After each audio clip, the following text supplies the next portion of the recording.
If the United States is attacked again, I think that we need an end game on what we're going to do to respond to it.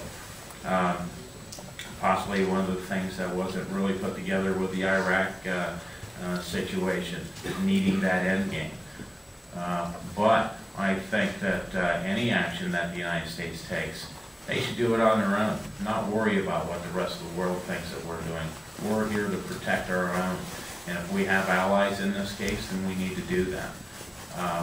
Again, I think that we should protect our own and continue to be vigilant against this. Hunt for those people that want to do this country harm. Find out who's funding them. Cut off that funding. Make their job hard to put harm on us.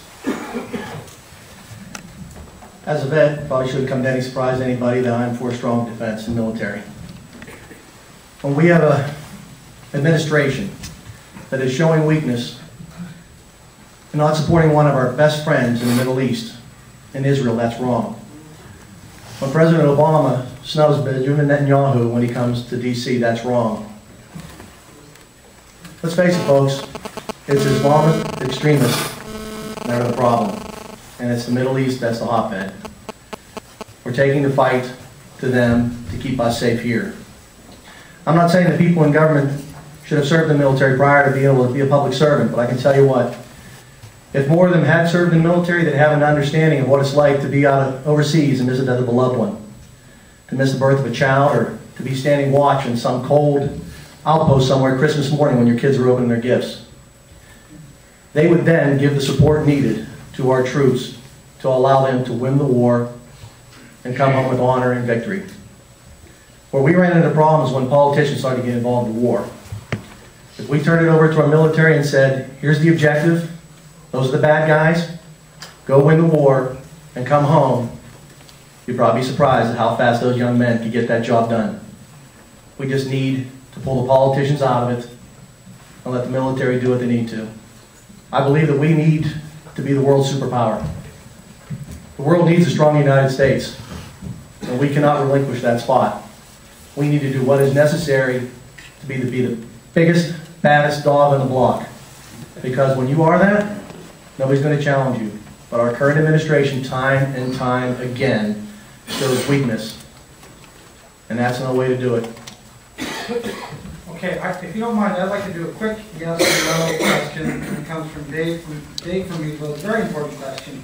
If elected, would you open an office in Meadville? Starting with Mr. Kelly. Yes, no. Yes. Yes. Yes. Yes. Well, Dave, I live in Butler, so my main office will be in Butler, but I will have a satellite office in Meadville. Yes. Okay, you're on record, so we got that. Yeah, that was easy. I had a feeling I knew the answer to that. A few months ago, the Supreme Court handed down what many believe to be one of the most important campaign-related cases in American history. In the case of Citizens United versus the FEC, the Supreme Court ruled that corporations can now spend money from their general treasury on campaigns. Could you give us maybe a 1-minute response to your reaction to that case? If you were elected to Congress, would you make efforts to try to do something about this recent Supreme Court case? Starting with Mr. Kelly. Oh, I'm sorry. Well, I got the yes, no. But is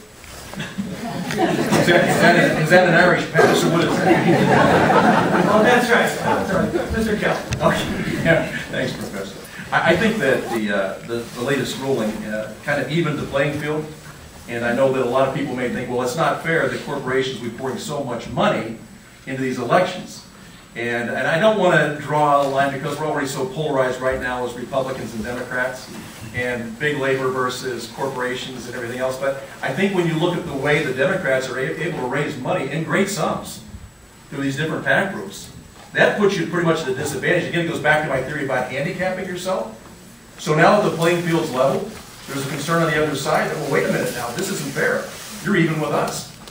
And so I would say, listen, I think what the Supreme Court did was right. I don't think it affects it that much. I do know, and my fellow candidates know this. To run in this race, you better have a lot of time and access to some revenue, because you cannot do it on your own. So you do need to have some way of leveling the playing field. It has not been leveled for quite some time. To me, that was an effort to level the playing field that was too often, too long, tilted the other way. I agree. I'm in agreement with the Supreme Court in this matter.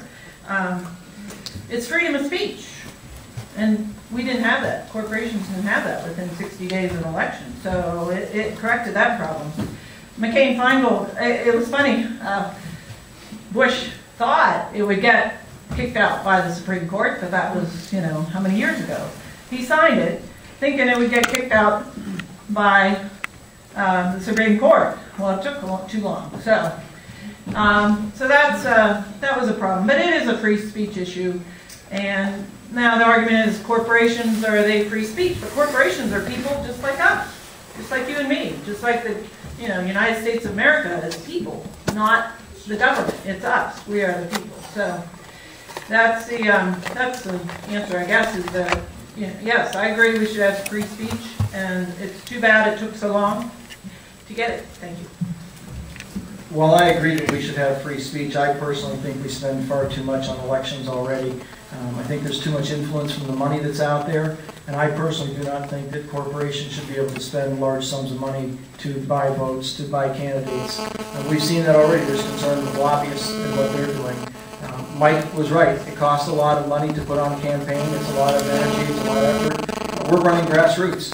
I mean, you could look at the table right here and see that there's a big difference between dollars between some of the candidates. And is that fair? We don't have a problem with it, but to take corporate money and throw that in there on top of it, I do have an issue. I think that the candidates should be speaking to the people. The people are the ones that are voting, not the corporations. Well, I have one of the reasons why I've run for this office, why I've entered this race, is because I think that the ordinary taxpayer and their families do not have the representation. They're the people that are pushed by the wayside. They're the ones who wouldn't say, you know what, things are so tough on the shop floor that I'm going to run for Congress. I want to be that voice for the ordinary taxpayer and their families.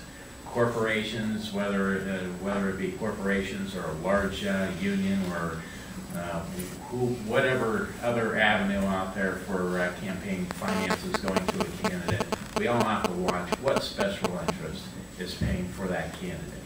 The special interests that I want to represent are the ordinary taxpayers of this 3rd Congressional District. I'm saying enough's enough. That's why I'm in this race, so that I can have a voice in this debate, so that those average taxpayers and their families have that voice and know that somebody out there shares their concerns. If it's free speech and the Supreme Court has said that it's legal, then allow it to be legal. But the voters have to really decide at the ballot box, May 18th and November 2nd of this year. I agree with the Supreme Court decision. Corporations, by the way, are you and I. We're the stockholders. We're the people that have stake in those corporations. So I don't see a problem with it. I think the Supreme Court got this one right. But I also agree that campaigns should not cost what they cost, especially in the primary. My wife and I just can't understand why it costs so much. You know what the reason is? Big money comes in, they buy the primary, so they get to the general election. My wife and I are doing with $30,000. We expect to win with $30,000 up against 2 campaigns that are over probably $500,000 at this point. Shouldn't cost that much. Average people, you take a look at what we raised, we double what, half as much as what we put in myself, we raised in our campaign, and that's from people. $1 at a time, $5 at a time, $10 at a time. I go to a meeting, a woman will come up to me and give me $5 for gas money. Those are the people that need represented. It should not cost what it is. That is wrong. And again, we're grassroots, and that's the way we're going to go. But again, I do agree with the Supreme Court. I think they got this one right. Yes, I agree. The Supreme Court got this decision right. And I think all you have to do is take a look at some of the other issues that are in campaigns like this. And there's a lot of other work that should be done with regard to the Supreme Court and the judicial system with regard to the McCain-Feingold. And I can tell you with great certainty there's an awful lot of money that comes into campaigns.